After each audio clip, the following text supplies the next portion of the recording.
There are few things in life that can teach a lesson like being ground zero. I love planning, learning, and thinking, but there's something about the trenches that does so much more than a class about the trenches could tell you. I can't tell if I've learned more about myself or others here. Sometimes it all seems to run together. From growth to struggles to ministry, I think I can thank this place for speeding up the process in me. Ranch is a great place to expose yourself, as long as you're ready to see yourself. Some of my biggest growth might just be in how I see people now. I've always loved and been passionate about God, and because of that, when it came to people and their lack of respect for God, I would have little patience. I was very quick to judge adults and peers, claiming to be Christian but living or teaching contrary. I knew they were the example people would see, and I thought of them as the reason Christianity has the flimsy label it does now. My heart wasn't so much for the lost as it was concerned or upset with the found. It hurt my heart to think of finding lost souls only to bring them to a church made up of them. But Ranch stretched me because I was no longer working with them. I was now spending time with the results of these people, it seemed, and the pain these kids were dealing with. Though in a lot of ways, they acted just like the people I left. I couldn't blame them for it. I knew their thought process came as a result of what they had seen and felt. And instead of fixing them, I simply found myself wanting to split the pain and loosen some of the knots and scars I knew they had by just being present. The funny thing is, at some point, I realized that these kids that I have so much sympathy for are only like 6 years younger than me. At what point should I stop loving them through the pain and start hating them for the pain they cause others? Rhetorical question, of course, but it changed my perspective on people. Now that I couldn't draw a line in the sand for the age of an enemy, I became able to look deeper into everybody's lives and the reasons behind the acts. At some point I had to realize that these people aren't just assembled in factories to misrepresent the Lord, but just like these kids, they have a story and a reason that they are the way they are.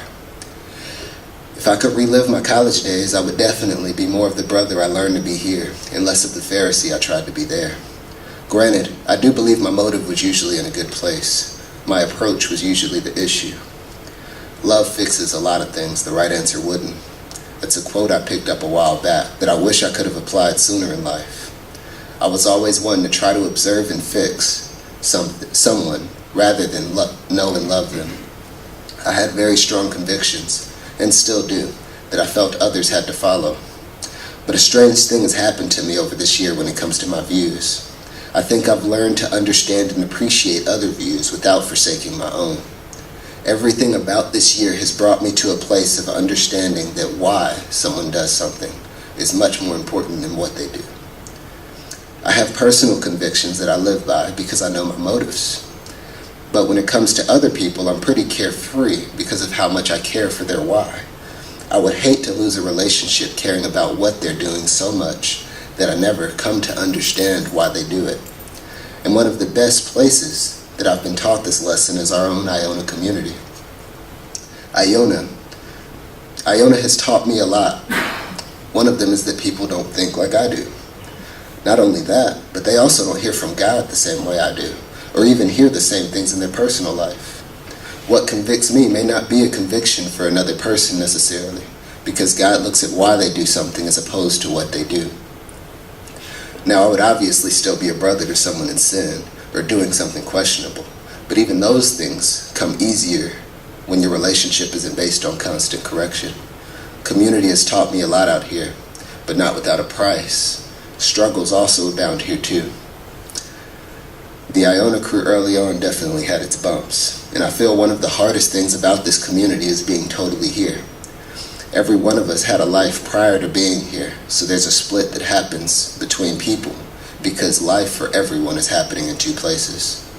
So while we can all relate to the feeling, I don't know if any of us could ever understand what each person is missing.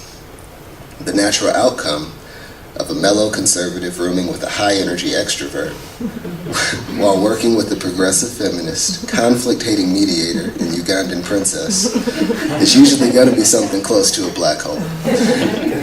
But I think understanding each other And where we come from takes a lot of that potential disaster and makes it something pleasant. It's one thing to know people think differently than you. It's another thing to know how they think and what they feel. Having friends prior that I knew and grew with and trusted didn't help this process for me. Resetting to a new group that looked nothing like my old one in a lot of ways hurt. I lost the closeness I had in one group just to not get it all back in the other. Realizing that this group wouldn't and shouldn't be what my old group was became its own journey. And on top of that, I realized that for the sake of community, silence would serve me better, it seemed, in a lot of instances. When people don't share your views or the same willingness to explore them, it becomes offensive and stressful on the group to pull in that direction. So for the sake of community, I feel like a part of me may have died, or at least went to sleep. And that was a huge blow for me, but I've learned to cope with it. That's not to say that some of the silence wasn't needed. But as earlier stated, for the sake of understanding views, some of mine had to be silenced. I think these lessons have taught me a lot about ministry and where it may fit in my life, because as a chaplain, I'm obligated in my job description to do things I'm called to do by God, and that's conflicted with me since the day I landed here. I would say my biggest challenge would come with working in the chapel. There's almost a natural reaction in me to be twice as Christian, so I don't feel like I'm just being Christian for my job, or only being Christian at my job. That way God and my boss are both happy. Silly, I know, but it makes days off, and it makes days off difficult to fit into that philosophy. But it's just built in me to work. Another difficulty when working is that I love being able to measure my progress, improve, or other things, but none of that is possible here. But in the positive, though obligated, I have been new places with the Lord because of the intentional time spent with Him. There's a part of me that misses the convictions I had, feeling compelled by God alone to do things with and for people instead of my job. But if I could relive it, I also wouldn't change a thing. Though I also can't see myself doing this long term. But in short, my dream is to work hard in life and be an example of Christ through that, while loving my family and friends. I want my walk to do the talking, and my talking to do the explaining. This half of the ride has been a journey for me. I'm sure next year will be its own, but a day at a time is the best way I know to take it. God has taught me a lot and brought me through a lot. Most of it was internal than anything else, but it was still a great ride. I've learned that growth comes through struggles, and struggles, in one way or another, is what ministry is.